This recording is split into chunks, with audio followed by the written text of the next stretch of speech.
Hey guys, ça y est, la bourse remonte? La récession est terminée? Est-ce que c'est le moment que j'achète une maison?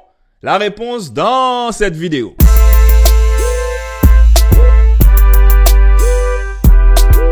Alors en début janvier, on voyait pas mal de petits articles de ce genre-là qui disaient A stock market crash and a great depression style are coming. Une grande dépression arrive et qu'en 2023, ça va encore être la galère pour nous tous qui avons vécu une grosse chute depuis pratiquement un an. Et qu'est-ce qui s'est passé à votre avis? Eh bien, la bourse est remontée. La bourse est remontée en fait. Le 3 janvier, c'est la date de l'article. Vous voyez qu'ici, elle était à 381. Et depuis le 3 janvier, elle est montée jusqu'à 413 $. Pratiquement 6% d'augmentation en un très court moment. On est dans une phase où tout le monde se pose la question, est-ce que vraiment la bourse va continuer à monter ou est-ce que c'est encore comme l'année dernière, on va remonter un petit peu et on va encore cracher plus bas. Vous voyez que là, même maintenant, on a des articles qui continuent à être très négatifs et dire que non, que les prochaines dizaines d'années, ça va continuer à chuter. Moi, je pense que dans le cycle où on est en ce moment, on est dans le cycle ce qu'on appelle disbelief. Disbelief, c'est quoi? C'est qu'en fait, plus personne n'y croit. On a subi un crash, vous voyez le graphique qui est là, un peu multicolore. C'est quand la bourse monte, tout le monde est dans l'euphorie. Quand la bourse crash, on est dans la rage. Oh my God, pourquoi le gouvernement, qu'est-ce qu'il fait? La dépression, j'ai tout perdu. Et en fait, comment je vais faire pour payer tout ceci? Et quand la bourse commence à repartir en bleu clair, là, eh ben, tout le monde dit « This is a sucker's rally ». C'est complètement faux. Je n'y crois pas. Pourquoi moi j'y crois à ce dernier rallye? C'est pour plusieurs raisons. Alors, vous voyez qu'ici, il y avait une ligne de tendance, la rouge. Alors, fiez-vous à celle du haut, là, la ligne droite. Eh bien, cette ligne-là, ça fait un bon moment qu'on n'arrivait pas à passer par-dessus. Vous voyez que ça butait, on descendait, on remontait, on butait, ça redescendait. Et là, on est passé par-dessus vraiment de façon agressive.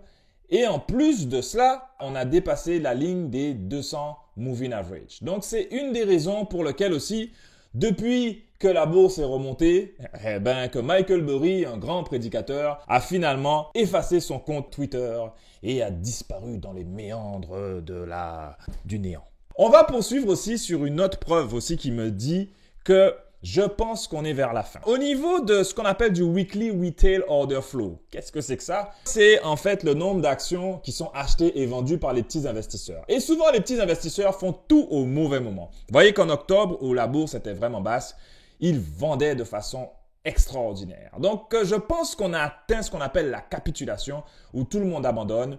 Et autour de moi aussi, j'ai commencé à voir cette espèce de choses revenir. Il n'y a même pas un mois où j'étais dans une fête, on me disait de toute façon, la bourse, c'est une arnaque.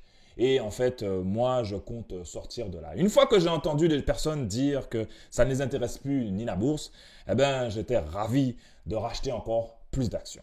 Il y a une autre chose qui fait la bourse monter, c'est la nouvelle au niveau de ce qu'on appelle le CPI. Le CPI, c'est le data par rapport à l'inflation. Vous avez remarqué qu'on a eu un pic de 9,1% en juillet et que là, on redescend en fait, on est redescendu à 6,5%. Alors sur cette donnée-là, quand même, je vais vous mettre en garde parce qu'il faut que vous sachiez qu'en fait, au niveau de l'inflation, c'est pas quelque chose qui descend et qu'après, c'est terminé. Souvent, en fait, lorsque la Fed prend un peu la confiance et redescend les taux d'intérêt, le marché rebondit un peu trop vite et ça peut créer l'inverse, ça peut créer encore de l'inflation et on joue dans ce yo-yo pendant plusieurs années. Donc, ne vous dites pas parce que vous voyez que l'inflation chute, que tout est terminé, que c'est derrière nous. Par contre, au niveau de la bourse, on est en avance. Alors, il y a une autre chose qui montre que la bourse est en train de changer en fait sa façon de penser. Au début de l'année, on a vu ce qu'on appelle de la rotation vers les secteurs technologiques. Donc, tout ce qui est, par exemple, actions technologiques, actions super spéculatives, ont commencé à remonter. Donc, quand ça arrive, ça veut dire que les fonds d'investisseurs, là, ils commencent à se dire, bon, on veut de la croissance. On pense que au niveau de la bourse, c'est possible qu'on ait une remontée. Donc, on va tous s'empiler dans la technologie. C'est pour ça que les actions comme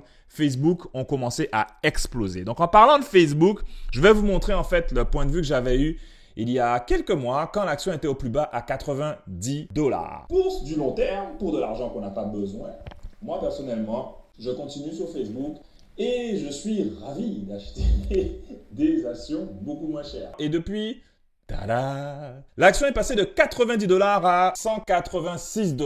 Et le résultat est le suivant. Mark Zuckerberg a eu sa plus grosse montée de sa fortune à pratiquement 12 milliards en une journée. Donc, je suis très loin de lui, mais quand même, j'ai eu aussi une remontée fulgurante dans mon portfolio qui fait que Facebook est devenu la première position, en fait, de mon portfolio et a dépassé toutes les autres. Et c'est la plus forte. Malgré le fait que Meta ait eu des résultats bof, l'action est montée et c'est le cas pour plusieurs autres actions technologiques. Pour quelle raison? Eh bien, la raison est très simple. Ils ont annoncé qu'ils vont racheter 40 milliards d'actions. Donc, ça s'appelle des stock buybacks et quand ils font ça, les entreprises, ils font juste racheter leurs propres actions et ça fait monter artificiellement le prix. Donc ça, c'est la première raison. La deuxième raison, c'est qu'ils ont changé de CFO. Donc en fait, le CFO, c'est le Financial Advisor, c'est celui qui s'occupe des finances. Et ils ont dit qu'ils vont prôner l'efficience. Ils vont arrêter de dépenser comme des malades mentaux sur la métaverse, qui n'a pas beaucoup de clients en ce moment. Et ils vont commencer à rendre les choses plus rentables. Donc ça, c'est deux nouvelles qui ont vraiment plu aux investisseurs et aux fonds d'investissement. Il y a une autre chose qui me fait dire aussi que la bourse va continuer de monter. Il faut savoir que lorsque tout le monde est dans le stade de disbelief et dit que c'est la galère, le principal argument en fait que les gens disent, c'est que les earnings, c'est-à-dire les résultats des entreprises, vont continuer à chuter. Donc si les earnings chutent, évidemment la bourse va chuter parce que les consommateurs n'ont plus d'argent et ne peuvent plus dépenser. Ça veut dire que les sociétés vont faire moins d'argent. Donc moi je vais vous montrer ce petit graphique-là qui parle des earnings. C'est les earnings per share par rapport au S&P 500. Et vous allez remarquer que oui, en 2008, les earnings ont chuté, la bourse a chuté. Par contre, regardez bien, les earnings au plus bas, la bourse a continué à remonter ici. Donc, c'est pas parce que vous voyez que les earnings sont au plus bas que la bourse va continuer à chuter. Au niveau de l'immobilier, les choses sont un petit peu plus différentes. Vous allez me dire, mais là, c'est bon, comme tout a craché, l'immobilier commence à chuter, c'est le moment pour moi d'acheter une maison. Donc évidemment, tout ce que je dis, ce n'est pas un conseil d'investissement, je vous dis ce que je fais moi, mais personnellement, je suis en mode attente au niveau de l'immobilier. Pourquoi? Il y a une crise du logement, évidemment, au Canada, il n'y a pas beaucoup de logements et tout le monde va prendre cet argument pour dire que eh bien, l'immobilier a encore de beaux jours devant lui, même s'il y aura une chute, ce sera une chute un peu ridicule. Moi, je pense que non. La raison est la suivante. Ça, vous voyez ce que ça s'appelle? Ça s'appelle le XHB, là, c'est le Home Builders ETF. Donc, c'est les constructeurs de maisons, un exemple aux États-Unis, mais c'est un peu similaire actuellement dans le monde entier. Donc là, vous voyez que ça a chuté drastiquement et là, on est en train de repartir vers la hausse. Donc, logiquement, si cet index-là remonte, c'est que, en fait, tout ce qui est constructeur de maisons, ça commence à se passer mieux, ils commencent à faire plus d'argent et tout le monde se dit que l'immobilier va repartir. Eh bien, la réponse est non. La réponse est non, pourquoi? Parce que cet index-là est toujours en avance, en fait, sur le marché immobilier. Je vais vous montrer ce qui s'est passé en 2008. Vous voyez que là, ça a craché de 2008 à 2009. Et là, en 2009, au niveau de la bourse, on était vraiment au bas de la bourse. Et cet index a commencé à remonter pendant pratiquement 3 ans, donc de 2009 à 2013, vous voyez qu'il a pris pas mal de pourcents. Et malgré ça, le prix des maisons, en fait, a chuté. Regardez les années, vous voyez 2008, de 2008 à pratiquement 2013-2014, vous voyez la ligne bleue a craché. Et la ligne orange, encore pire, c'est indexé au prix de l'or. La valeur des maisons a chuté. Donc, comment se fait-il que cet index-là soit remonté pendant cette période? La réponse, c'est toujours pareil. La bourse est en avance sur tout le monde. Le marché est en avance sur tout le monde. Voilà, merci beaucoup pour avoir suivi ce Market Update. Si vous voulez nous suivre, vous pouvez vous inscrire sur la cloche et puis ne pas oublier de mettre un petit like sur la vidéo pour booster l'algorithme. Vous avez des liens aussi en dessous pour avoir 50 $ à l'ouverture de compte Questrade ou 1000 $ à l'ouverture d'un compte Interactive Broker. Et j'aurais bien voulu savoir votre avis aussi. Dans les commentaires en dessous, s'il vous plaît. Vous pensez que la bourse va monter ou pas, ou va chuter? J'aurais bien voulu voir votre avis. Big up, road to 1 million.